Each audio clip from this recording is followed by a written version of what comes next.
নমস্কার বন্ধুরা, চলে এসেছি একটা নতুন রেসিপি নিয়ে। দেখো, একটু দুখানা গাজর নিয়েছি আর গাজরটা প্রেশার কুকারে সিদ্ধ করে নিয়েছি। নিয়ে সে প্রেশার কুকারে সিদ্ধ করে নিলে কী হয়, ভালো আবার মানে গ্রেটার দিয়েও গ্রেট করে নিলেও হয়, মিক্সি দিয়েও মিক্স করে নিলেও হয়, কিন্তু আমি আগে সিদ্ধ করে নিলাম। নিয়ে এবার গ্রেটার দিয়ে ভালো করে গ্রেট করে নিলাম। দেখো, এইভাবে গ্রেট করে নিলে মানে ভালো লাগবে আর কি, যেহেতু আমি রেসিপিটা বানাবো। আর প্রতিদিন তো আমরা রুটি লুচি মুড়ি টিফিন করি, যদি না করে এটা রুটি করি কিন্তু খুব ভালো লাগবে। যাই হোক, গ্রেটারের সাহায্যে আমি আগে সমস্ত মানে এটা করে নেব। আর দেখছো তো কালারটা কী দারুণ লাগছে, খেতে কিন্তু দারুণ হবে, খুব টেস্টি হবে।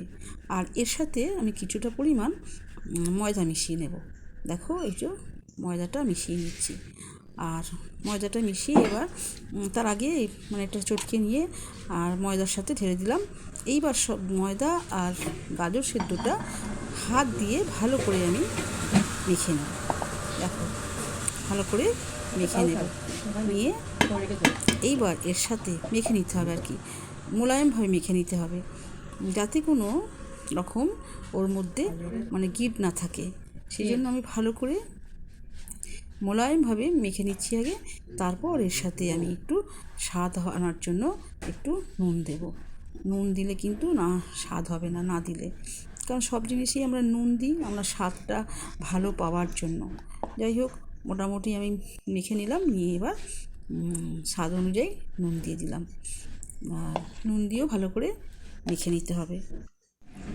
আমি কিন্তু এই রেসিপিটা হাত থেকে পড়ে যাচ্ছে, এই রেসিপিটা প্রথম বানালাম, আমার তো মনে হচ্ছে খুব ভালো খেতে হবে আর দেখতেও সুন্দর হবে।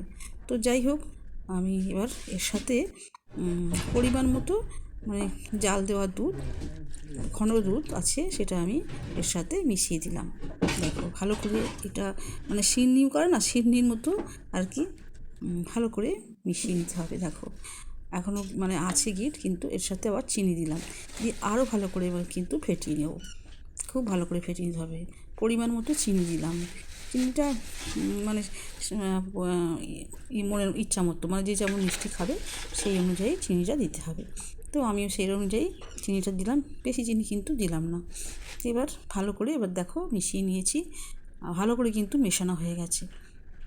আর এতে একটু বাটার দিচ্ছি। দেখো, বাটার দিলে কিন্তু খুব ভালো লাগবে, সেই জন্য বাটারটা দিলাম। দিয়ে ভালো করে এর সাথে মিশিয়ে নিলাম। নিয়ে এবার আবারও একবার ফেটিয়ে দেব। আর একটু মানে জমে আছে, সেই জন্য পড়তে দেরি হচ্ছে। যাই হোক, এইবার আমি দেখো ভালো করে এইটা দিয়ে আমি ভালো করে নেড়ে নিলাম আর ফেটিয়ে নিলাম।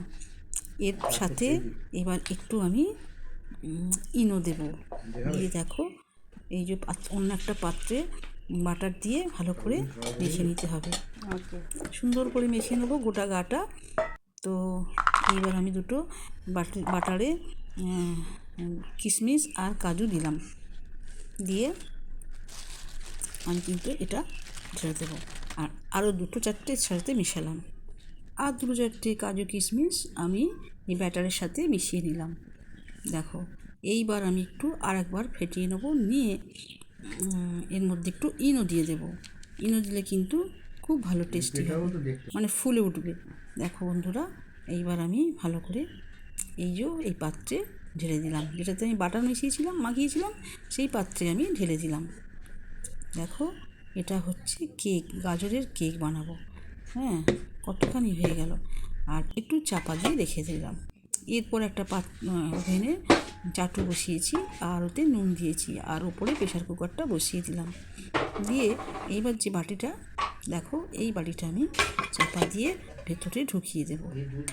এই প্রেশার কুকারের মধ্যে আমি রেখে দিলাম, দিয়ে প্রেশার কুকারটা বন্ধ করে দেব।